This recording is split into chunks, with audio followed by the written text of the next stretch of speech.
Olá, tudo bem com você? Espero que sim. Bom, continuando a série dos nossos polêmicos vídeos entre falando sobre esses grupos fundamentalistas e a maçonaria, essa terceira parte, né, nós vamos falar sobre algumas curiosidades muito interessantes em relação à igreja evangélica e à maçonaria. Curiosidades que muito provavelmente os pastores desconhecem, né? Pelo menos a maioria dos pastores desconhecem, e infelizmente também esses neopentecostais ou pentecostais que fazem carreira na internet contando mentira. Olha o avião passando. Então, contando mentira, falando que a maçonaria obra contra os evangélicos, que evangélico não pode ser maçom, e etc, etc, porque é um culto satânico e tá.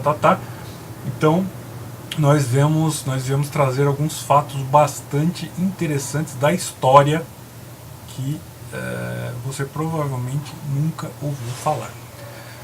Bom, você sabe que a maçonaria, que é acusada de indiferentismo religioso, de liberalismo, né, de consciência, que é um pecado muito grave, a maçonaria, que é acusada de tudo isso, ela lutou durante muito tempo, seus membros, né, os maçons lutaram durante muito tempo para que nas sociedades houvesse liberdade de consciência e de religião.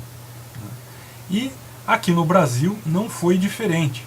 A maçonaria, respeitando a liberdade de consciência, respeitando a possibilidade de que a pessoa expresse aquilo que a sua consciência pede, né, que expresse de forma livre o que a sua consciência pede. Então, a maçonaria sempre defendeu a liberdade religiosa. E isso fez com que a maçonaria fosse durante muito tempo perseguida pela Igreja Católica Romana e agora, curiosamente, também é perseguida pelos evangélicos neopentecostais e pentecostais. Por favor, eu estou falando aqui especificamente pentecostais e neopentecostais para não colocar no mesmo balaio os evangélicos de denominações históricas. Então, eu não estou colocando no mesmo balaio evangélico aqueles que pertencem a igrejas históricas, como calvinistas, luteranos, etc. Né? Eu estou falando dessas igrejas novas, neopentecostais e pentecostais. Né? Então, depois você pode pesquisar aí o que foi o pentecostalismo e o neopentecostalismo e distinguir bem entre o que seja esse neopentecostalismo, o pentecostalismo e as igrejas evangélicas ditas históricas. Ok? Então, eu estou dizendo que essas igrejas pentecostais e neopentecostais, elas tendem a demonizar a maçonaria. O caso mais recente que nós tivemos aí durante a campanha presidencial, né, o candidato Cabo Daciolo falando contra a maçonaria, falando em relação aos Illuminati, falando em relação a isso, aquilo, ao controle mundial, etc, etc, etc. E nós vamos apresentar aqui alguns dados que, digamos assim, vão surpreender alguns desses partidários dessas ideias tão radicais contra a maçonaria.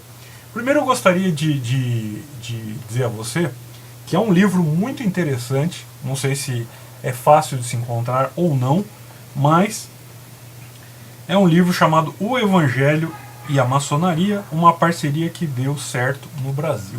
Esse livro aqui, o autor é maçom e é pastor da Igreja Presbiteriana, o Atos Vieira de Andrade. E nesse livro ele traz alguns fatos muito, muito, muito curiosos em relação à maçonaria e às igrejas evangélicas, uma vez que, pasme, a maçonaria foi uma das que defendeu os evangélicos e o direito dos evangélicos de estabelecerem as suas igrejas e fazerem seus cultos no começo do crescimento das igrejas evangélicas no Brasil. Para você ter uma ideia, né, de quanto isso foi forte, quanto isso foi verdadeiro, né, alguns dos primeiros cultos evangélicos em território nacional aconteceram dentro de templos maçônicos. Né? Por quê? Porque a Igreja Católica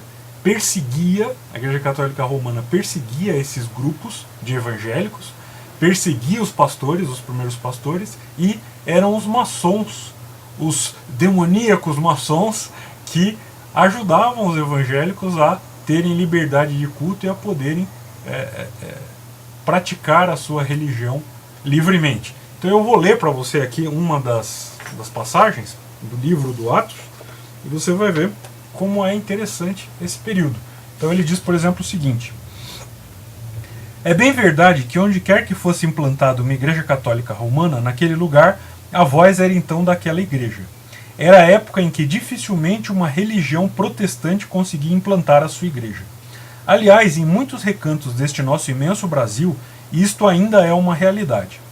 Entretanto, maiores problemas enfrentaram os missionários pioneiros da causa protestante.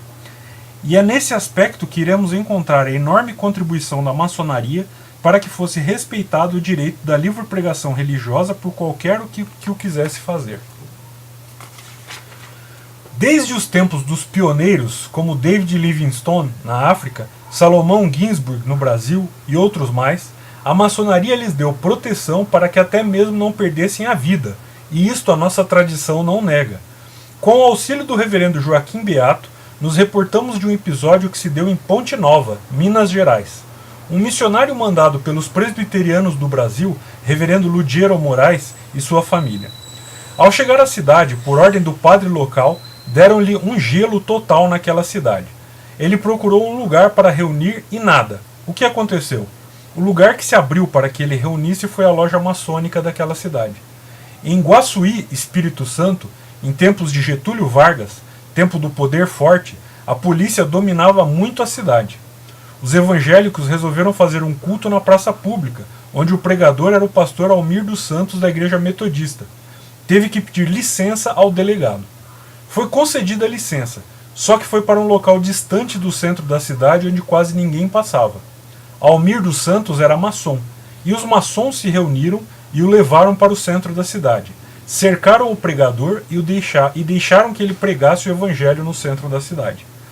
Creio que há uma tradição entre a igreja evangélica no Brasil e maçonaria, e isto pela liberdade de culto, pois sempre a Igreja Católica tentou impedir qualquer outra igreja e assim os evangélicos eram perseguidos. Pois é, amiguinho, que ironia, não? Os maçons foram os que primeiro ajudaram os evangélicos a pregarem o evangelho de acordo com as suas consciências no Brasil, enquanto esses eram perseguidos pela Igreja Católica. E hoje, esses mesmos evangélicos acusam os maçons de serem uns satanistas, uns inimigos, uns sujeitos que cultuam aos demônios, a uns sujeitos que dominam o mundo, a uns sujeitos que atacam os evangélicos e dizem que os evangélicos não podem se aproximar, etc, etc, etc. Pois é, quando você estiver lá na sua igreja, livremente cantando, louvando a Deus, etc, etc, etc, se lembre que lá atrás, no começo, isso só foi possível começar, a obra das igrejas evangélicas só foi possível começar no Brasil graças aos maçons. Ok? Bom, tem mais um ainda, tem mais um vídeo. Então, vá nos acompanhando que tem mais um vídeo interessante. Até já!